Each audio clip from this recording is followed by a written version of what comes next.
வணக்கம் நண்பர்களே. நேத்து நடந்த மாநாட்டில சாட்டை அவர்கள் சீமான் அண்ணனுக்கு நிதி வழங்குற மாரி வழங்குவாராம். அதுக்கப்புறமா அவரே திருச்சி மாநாட்ட நாங்களே முன்னின்று நடத்துவதாக மறுபடியும் அந்த நிதிய பெற்றுக்கொள்வாராம்.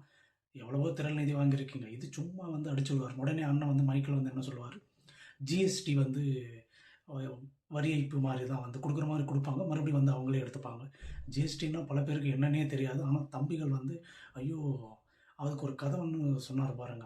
எங்க ஓல கொட்டாயில உட்காந்து அப்பத்தா விக்கிற கடலை மிட்டாய்க்கு ஜிஎஸ்டி இருக்கு. ஆனா அண்ணன் வாங்குன காருக்கு ஜிஎஸ்டி கிடையாது. அத சொல்ல மாட்டாரு. கடலை மிட்டாய்க்கும், பொரி உருண்டைக்கும் சொல்லிட்டு இருப்பாரு. ஒரு ஜிஎஸ்டின்னா என்னன்னே தெரியாம அவரு சொல்லிட்டு இருப்பாரு. தம்பிகள்லாம் அத கேட்டு ஒரு மாதிரி எங்க அப்பத்தாவே, எங்க ஆயாவே ஓல கொட்டாயில விக்கிறாங்கன்னு சொல்லிட்டு ஃபீல் பண்ணி இவங்க ரொம்ப தம்பிகள் அழுது அழாத குறையா ஃபீல் பண்ணுவாங்க. ஒரு கம்பெனி வச்சிருக்கவன் ஜிஎஸ்டி ரிஜிஸ்டர் பண்றான். அவங்க எந்த பொருள் அவன் வாங்குற சட்டையிலேருந்து, ஜட்டியிலேருந்து பார்த்தீங்கன்னா, கம்பெனி பேர்ல வாங்குறான். எவ்வளோ ஜிஎஸ்டியோ அத ஃபைல் பண்ணி கிளைம் பண்ணிக்கிறான். இப்ப நான் போய் ஜிஎஸ்டி பே பண்றேன். ஆனா என்னால கிளைம் பண்ண முடியாது. ஏன்னா என்கிட்ட ஜிஎஸ்டி நம்பர் இல்ல. ஜிஎஸ்டி நம்பர் இருந்தா நீ வாங்குற சட்டையிலேருந்து, ஜட்டியிலேருந்து நீ கம்பெனி பேர்ல வாங்கு. அத கிளைம் பண்ணிக்க. அதுக்கு ஆப்ஷன் இருக்கு. சென்ட்ரல் கவர்மெண்ட் குடுத்துருக்காங்க. அது எல்லாமே தெரியாம அப்பத்தா கதையும், ஆயா கதையும் சொல்லி தம்பிகள் ட்விஸ்ட் பண்ணுவாரு.